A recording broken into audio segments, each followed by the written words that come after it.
Okay, here. Jeremy Shahil, Yeah. independent journalist, co-founder of The Intercept. Oh, okay. Okay.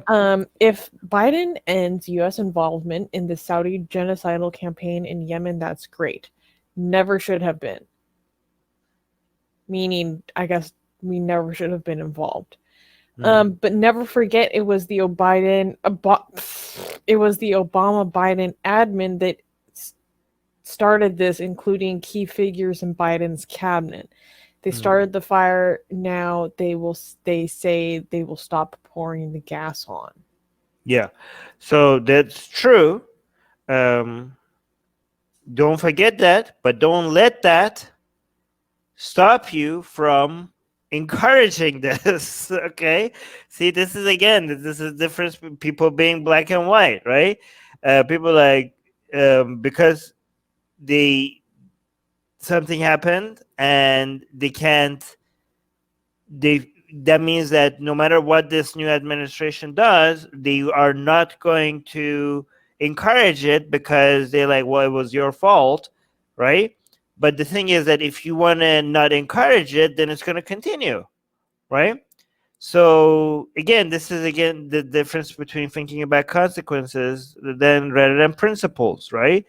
You could remember that it was the Obama Biden administration that started the support, while also encouraging and being, yay, thank you so much for Biden administration for ending this. This is not a contradiction. This is you being pragmatic and trying to encourage the right move, okay?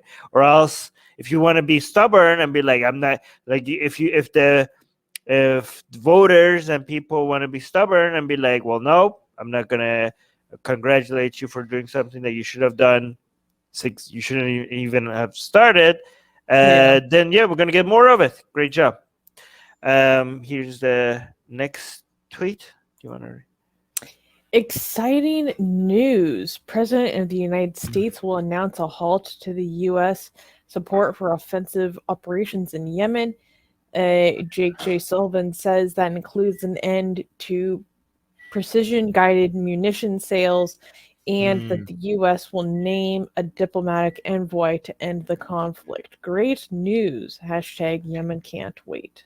The reason why I highlighted this is because this is the co-founder of a peace group. So these are people that are heavily involved in watching it. Sometimes it's good to highlight the people that have been very invested in these things, just to see what perspective you get. This might be a little bit of a different perspective. Shrine al Amdemi. Yeah. Biden on ending the U.S. war on Yemen. He'll end all, quote, offensive support, including relevant arms sales, end quote, but will continue to, quote, support and defend Saudi from missile attacks. Defending Saudi is what got us into this mess. End your war, Joe Biden. Let Saudi secure its own borders. But they can't do that. No, I mean, this is like something. A fat kid, like. I mean, even if they can, this is how people. I think this is such a simplistic way of looking at things. People are just think so black and white. All intervention is good. Like, go full out with intervention. Yay, America, go kick ass and all that. Or just like, no, just stay out of everything. Like, it's just like they can't understand that there are some form of intervention that is helpful, right? If you're, I don't understand. Like, didn't you see this whole America first thing? Not completely protectionist, you basically, you look at how much China is now dominating, in world politics. Look at how much Russia is now dominating in world politics. You cannot be a complete non-interventionist, right?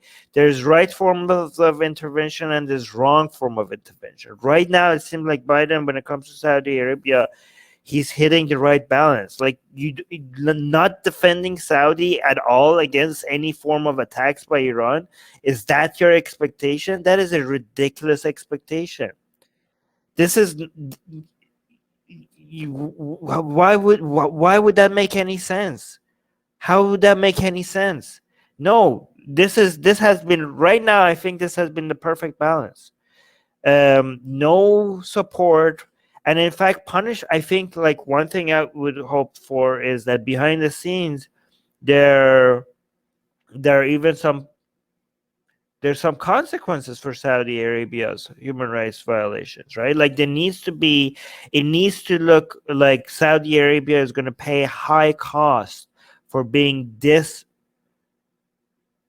evil, this far on the wrong side of history. Like there needs to be consequences for that. Right now, it seems like the consequences for killing one man, which is Khashoggi, has been astronomically higher than hundreds of thousands of people of civilians in Yemen, right? Like this is not the kind of world that we want to be living in. That it takes 6 years for there to be any pushback against any of this. There needs to be like I want Saudi Arabia to feel like they have lost all their key allies because of these decisions. Like I want them to feel that. I want them to know that, right? But you can't let Iran all of a sudden come dominate all over the region. You need some presence. Just because Biden shouldn't be supporting any offensives, it should push as hard as it can to, first of all, not support the war in Yemen like Trump and Obama did, but also to end it. Like they need to be leading. In fact, getting out of there is wrong. The United States does not need to be leading the way in trying to stop this war. Not going like, hey, goodbye. No, you punish Saudi Arabia. Be there and end this goddamn war. Be there. Don't wash your hands off of this. There's some intervention that is good. And also subscribe to our newsletter, because if we get removed from all these platforms, at least we could reach out to you. And guys, by the way, if you subscribe to our newsletter, you get a free copy of Where's your copy, Susanna? Get it. We're doing promotion.